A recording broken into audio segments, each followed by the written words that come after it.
ওইখান থেকে না সরে গেলে মানে মেরে চামড়া গুটিয়ে দেবো, মানে মারতেও এসেছে আমাকে, পায়ে পরে লাথি মারছে, মানে মনে হচ্ছে যেন মুখে করে আমার মুখে পা লেগে যাবে, যেন আমাকে ছিটকে ফেলে দেবে। রাজদীপ দে তৃণমূলের প্রধান, ওর সঙ্গে আরো গুন্ডার বাহিনী ছিল মানে। তারপর আমি ওখান থেকে সরি না, আমি সবাইকে ডাকলাম, তারপর আমাকে সবাই ওখান থেকে যে উদ্ধার করে নিয়ে এলো। আমি থানায় এসেছি ওনাদের নামে অভিযোগ করতে, যাতে ওনারা অ্যারেস্ট হন, কারণ আমরা তো মাতৃশক্তি, আমরা তো বাইরে বেরোতে পারবো না ওদের জন্য। যেখানকে যাবো সেখানেই তো ওরা ওরকম নোংরা ভাষায় ব্যবহার করবে, শাড়ি ধরে টানাটানি করবে, মারতে যাবে। আমি এখন চাইছি ও অ্যারেস্ট হোক, নাহলে আমরা কোনোদিন আমরা সুরক্ষা পাবো না। আমার নাম সুমাশ্রী বাগ, আমি একজন বিজেপি মেম্বার।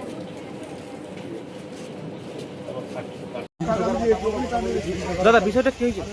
থানাতে হঠাৎ আসলাম কেন? এই তৃণমূল কংগ্রেসের এই অপশাসনের জন্য। এই তৃণমূল কংগ্রেস বলে না যে আমরা মহিলাদের সুরক্ষা দিই, আজকে মহিলাদের সুরক্ষা দেয়। আমার একজন মহিলা কার্যকর্তা, উনি বুথে গেছেন, উনি মহিলাদের যে সমস্ত আমাদের কর্মসূচি আছে বুথে বুথে পৌঁছানোর জন্য, সেই কার্যক্রমে উনি বসেছেন।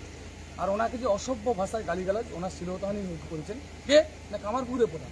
এই কামারপুর রামকৃষ্ণদেবের মাটি না, একজন কলঙ্কময় একজন প্রধান হয়েছে, যিনি এই কামারপুরের পবিত্র মাটিকে অপবিত্র করছেন দিনের পর দিন।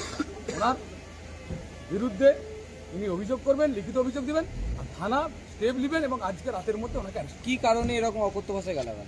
কারণ তো একটাই, মহিলাদের কোনো সম্মান নেই, আমাদের বিজেপি কার্যকর্তাদের কোনো সম্মানে তাদেরকে বিরোধী রাজনীতি করতে দিবেন না। উনি ভাবছেন যে বিজেপি তৃণমূলই থাকবে আর বিজেপি বলে কিছু থাকবে না। ওনার উদ্দেশ্য সফল হবে না, ওনাকে অ্যারেস্ট হতেই হবে, কিছু করার নেই। একটা অভিযোগ শুনতে পাওয়া গেল যে আপনাদের কয়েকজনকে আটকে রাখা হয়েছিল। হ্যাঁ, মহিলাগুলোকে আটকে দিয়েছিলেন, শুধু মহিলা মোর্চার কার্যকর্তা। কজনকে? আর জনপঞ্চায়েত 5 জন ছিল। কোথায় আটকে রাখা হয়েছিল? ওই তো কামারপুকুরে, শ্রীপুর দাসপাড়া যেটা। কে আটকে রেখেছিল? কামারপুরে প্রধান রাজদীপ। আপনি আসার পরেই কি? না, আমি আসার আগে উনি বুঝে গেছেন যে আমরা যাচ্ছি, উনি আসার আগে গাড় ঢাকা নিয়েছেন, সাইড দিয়ে দিয়েছেন। তবে এইভাবে হবে না, আমরা আইন অনুক যে ব্যবস্থা নিয়ে নেব এবং সেটা প্রশাসনকে নিশ্চিত করতে হবে, ওনাকে অ্যারেস্ট করতে হবে। মূল দাবি আমাদের অ্যারেস্ট। এখন থানায় এসেছেন অভিযোগ? হ্যাঁ, থানায় আজকেই এখনই অ্যারেস্ট করতে হবে। ওনাকে বাইরে রেখে কখনো নির্বাচন করা যাবে না, বলি ওনাকে বাইরে রেখে ফেয়ার গোঘাট ইলেকশন করা যাবে না।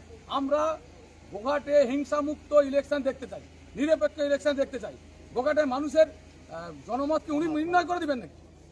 এই জন্য আজকে থানায় এসেছি, ওনাকে থানা থেকে অ্যারেস্ট করতেই হবে এবং ওনাকে এই ইলেকশনের ভিতরে মানে ইলেকশনের পার্টির বাইরে রেখে ওনাকে অ্যারেস্ট করে তারপরে ইলেকশনে যেতে হবে। কোনো কিছু করার নেই।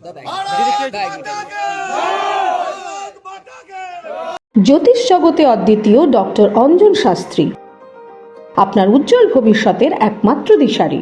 Call for booking 7477886099 or log in www.anjanshastri.com।